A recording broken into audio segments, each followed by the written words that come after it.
حضور نبی اکرم صلی اللہ علیہ وآلہ وسلم نے علماء کی فضیلت کو یہاں تک بیان فرما دیا کہ ارشاد فرمایا میری امت کے جو علماء ہیں وہ انبیاء کے وارث ہیں۔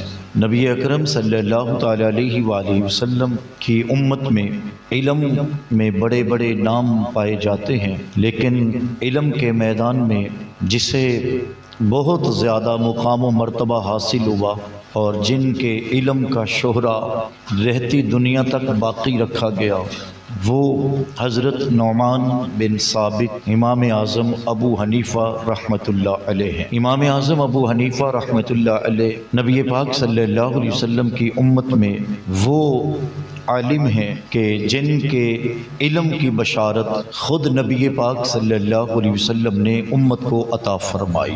امام اعظم ابو حنیفہ رحمۃ اللہ علیہ وہ اپنے وقت کے جید امام اور عالم ہیں کہ جن کو 2 لاکھ احادیث رسول زبانی یاد کرنے کا شرف حاصل ہے۔ امام اعظم ابو حنیفہ رحمۃ اللہ علیہ کا مقام و مرتبہ کیا ہے، اس بات سے آپ اندازہ کر سکتے ہیں۔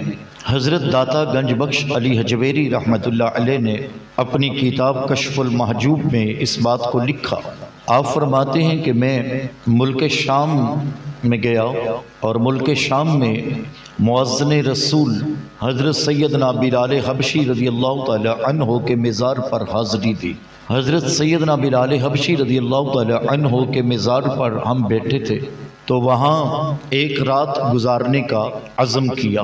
تو رات کو خواب کے اندر حضور نبی کریم صلی اللہ تعالی علیہ وسلم کی زیارت ہمیں نصیب ہوئی۔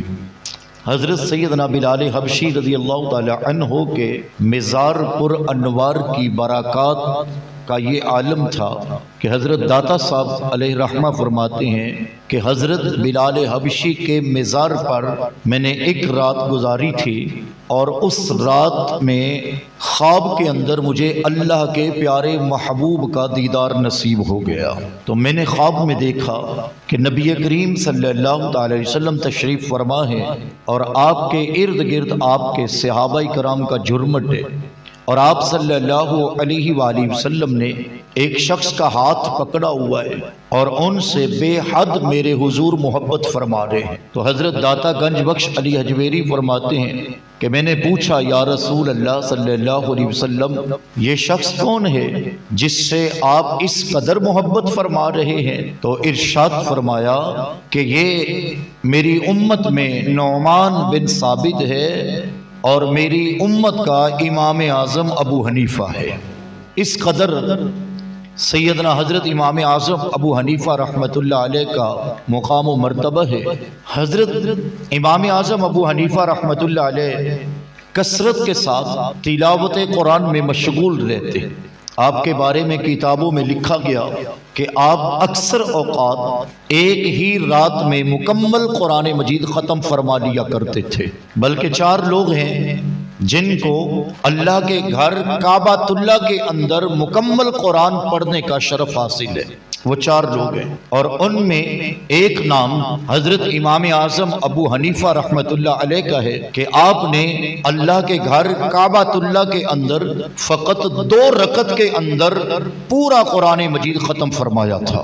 کثرت کے ساتھ تلاوت قرآن یہ آپ کا مشغول رہا، اور آپ جب رمضان المبارک آتا تو رمضان المبارک میں امام اعظم ابو حنیفہ رحمۃ اللہ علیہ 61 قرآن مجید ختم فرمایا کرتے تھے۔ ایک قرآن کی تلاوت دن کو ہوتی اور ایک قرآن مجید رات کو ختم فرماتے، اور ایک قرآن مجید نماز تراویح کے اندر پڑھا کرتے تھے۔ یوں رمضان المبارک کے 30 دنوں میں امام اعظم ابو حنیفہ رحمۃ اللہ علیہ کو 61 بار قرآن مجید ختم کرنے کا شرف نصیب ہوتا تھا۔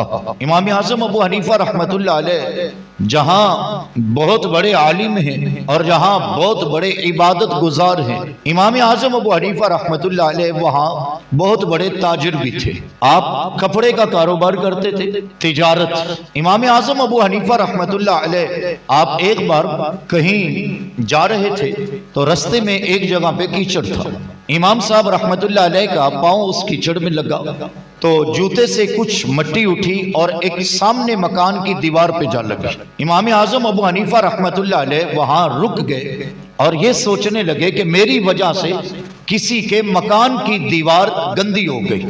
آج ہم لوگ تو نہ جانے کیسے کیسے لوگوں کو دکھ پہنچا دیتے ہیں اور پھر ہمیں اس کی فکر بھی نہیں ہوتی کہ ہم نے کسی کا دل دکھایا ہے، ہم سے اس بارے میں پوچھا جائے گا۔ ہم نے نہ حق کسی کا مال ہضم کیا ہے، ہمیں اس کا بھی تو حساب دینا پڑے گا۔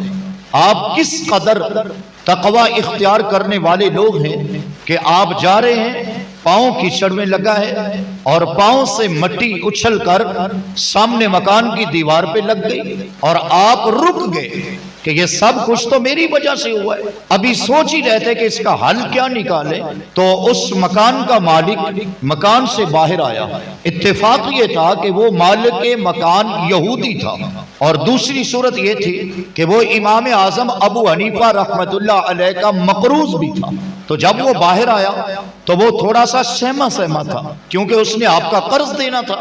تو وہ یہ بات سوچنے لگا کہ شاید آپ مجھ سے میرا قرضہ وصول کرنے آئے ہیں۔ تو وہ آگے آیا اور آ کر عرض کرنے لگا، حضور والا مجھے تھوڑی سی مہلت دیجئے، میں آپ کا قرض ضرور اتاروں گا۔ تو امام صاحب رحمت اللہ علیہ فرمانے لگے کہ مجھے نہیں یاد کہ میں نے تجھ سے کچھ لینا ہے کہ نہیں لینا ہے، اور نہ ہی میں تجھ سے قرضہ لینے آیا ہوں، میں تو اس لیے رکا ہوں یہاں کہ میرے پاؤں کی ٹھوکر سے تیرے مکان کی دیوار خراب ہو گئی ہے اور میں اس دیوار کو صاف کرنا چاہ رہا تھا۔ اس شخص نے جب یہ سوچا کہ مسلمانوں کے امام اعظم ابو حنیفہ اس قدر بات پہ غور و فکر کرنے والے ہیں کہ میرے دیوار پر مٹی پڑی ہے اور آپ اس کی فکر میں یہاں رک گئے، تو کہنے لگا حضور میرے مکان کی دیوار کو بعد میں صاف کرنا، پہلے مجھے بھی اپنے رسول کا کلمہ بڑھا کر پاکوں میں شامل فرما دیں۔